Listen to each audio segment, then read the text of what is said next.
পৃথিবীর কথা শুনে বকুল হাসে, কই তাহার মতো তুমি আমার কথা শুনে হাসো না তো।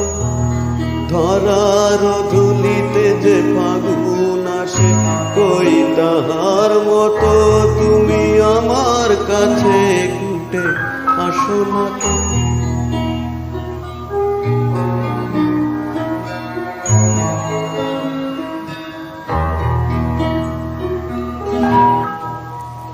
আকাশ পানে